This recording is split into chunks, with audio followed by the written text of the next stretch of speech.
Cookies and milk. How pedestrian. They are homemade. The poor caretaker spent all that time decorating them. Not exactly bake-off material, but not nothing. And there's been so precious little to mark the years lately. Poor dear. Altogether too sweet for this old house.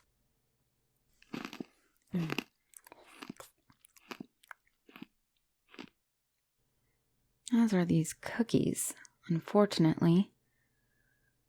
This is altogether too much icing on a dough that was already quite sugary. Hopeless. Oh, to have a proper cook again. No, things are not how they were in my glory days.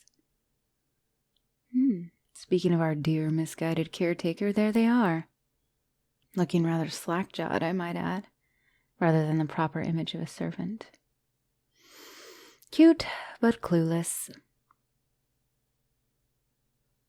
Are they looking at, me? Let's see if I wave at them.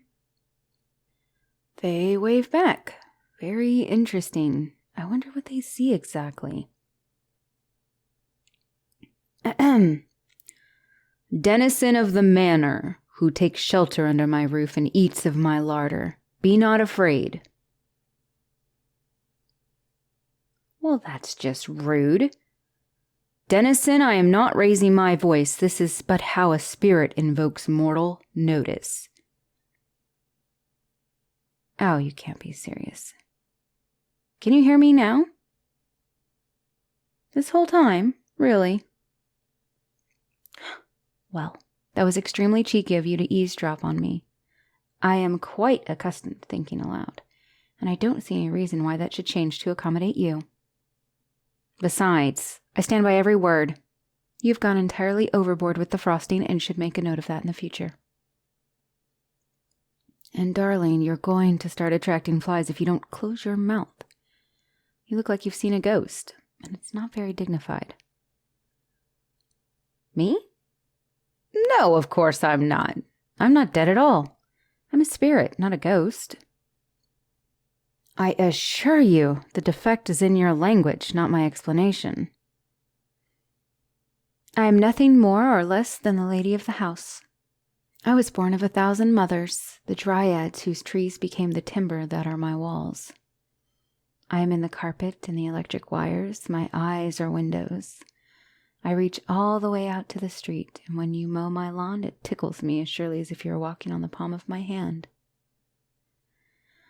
I was old before you were born, as you measure such things as age, but I shall know time as you never can.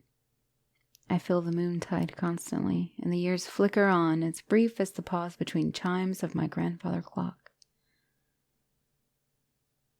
Lonely? How could I be lonely? I have seen my fair share of moping children pining to go to the village. Such a human emotion. That is not like me at all. But it can be sad sometimes. The poor Clermont house next door. I did so admire his turret. To be torn down, broken to rubble. Unmade. Such a stately home did not deserve such a fate. And for what? A sinkhole? But that's my fate too, I suppose. There's a line of sand underneath the earth, and sooner or later it'll shift. The rock I'm built on will tilt, and so shall I. I will be condemned, destroyed, and they'll build a tacky little duplex on my lot once they fix my foundation. Oh, come on now. Don't feel pity on my behalf. The old gives way to the new. My mother trees did not weep that I should someday be made. I ought to know better myself. But I did so love all the moments. It's little things. It's the office becoming a nursery, then a bedroom, then where the piano was kept until it was moved to the hall to make room for a nursery. It's that the wallpaper in the kitchen never changes, and yet the bathroom must have gotten 100 coats of paint. It's really quite endearing watching you all scurry around trying to grow up and leave or grow old and stay behind. And this will sound strange. I miss the arguments from the master bedroom as much as anything else. The apologies at the chase lounge. The chess games in the middle of the thunderstorms. Back when I had a proper family. And here we are, like that song you were singing. Empty chairs at empty tables. No children to run in the hall. Nor anybody yell at them to stop and wipe their feet. Don't get me wrong. I hate having mud on my precious hardware. But it's more than worth it to get cleaned. To be scrubbed until I shine. A delicacy of a sensation.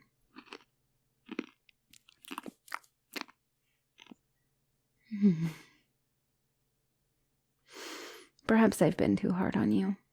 The cookies are inedible, but it was so decadent to have something piping hot in my oven. I really must make you bake more. Yes, I'll teach you.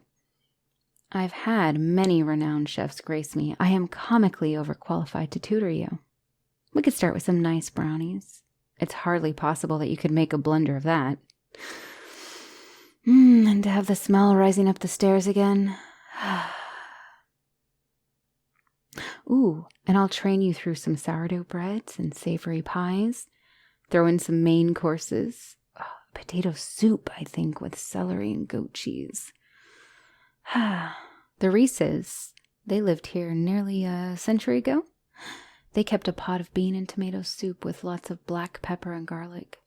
They only made it once, but every morning the cook would add more vegetables and spices, and they kept it on a simmer for years. I loved that so. Having a little fire in the stove always. Such a content and sleepy feeling. To bubble on and on and on. And I'd even teach you my favorite cake. It's lovely, just lovely. A hazelnut and lavender sponge with Italian buttercream. And a little chocolate ganache to frost the outside. Not a clumsy amount, mind you. Just a little.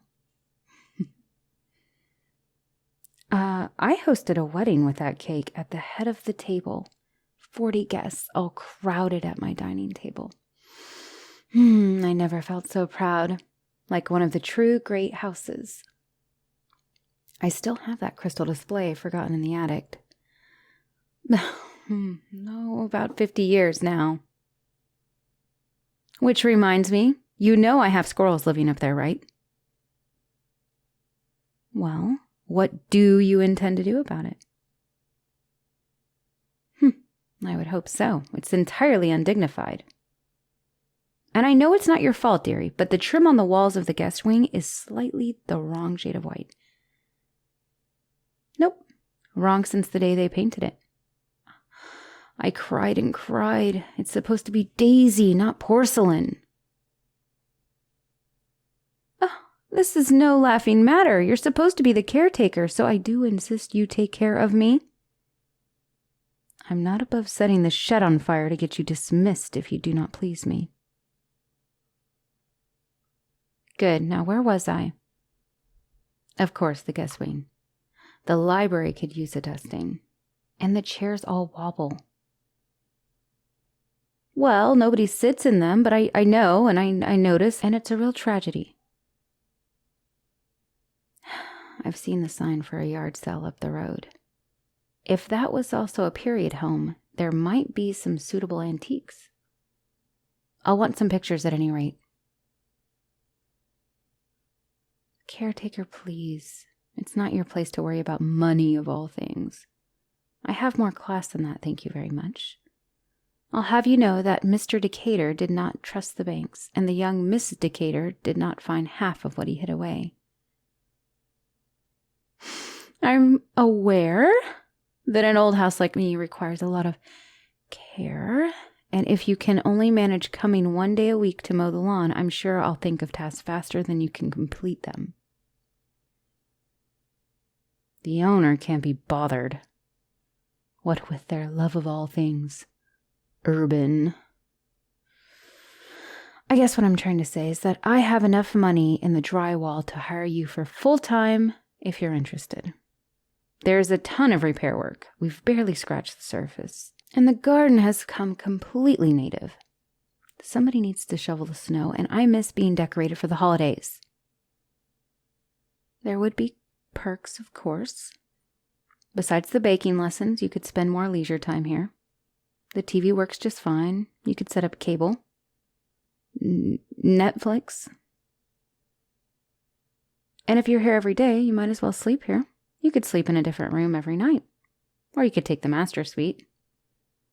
I'm still quite proud of it. The furniture is all American cherry, goose down pillows. You'll sleep like royalty, I promise. And I do my best to make you feel at home. I mean that. I'd be your boss, but we could set boundaries. A contract. When you're not on the clock, I want you to feel like I'm a place where you can wear a bathrobe. Do you know what I mean? Maybe not. I know it seems like a contradiction. I want nothing to be immaculately elegant, rich, and formal again. But that kind of house needs an occupant that's totally at ease with that elegance, who just lounges and enjoys the home to complete the picture.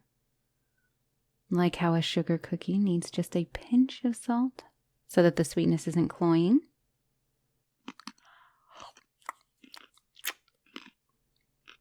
Look at that. I've eaten all your cookies. To tell you the truth, I didn't know I could eat. I'm still a house. I don't suppose I need nourishment. But what do you say we go back to the kitchen and make another batch? If you follow my instructions exactly, I don't suppose I'll be able to criticize you now, will I? That is, if you agree to my offer. If you could live with me. Okay? Okay.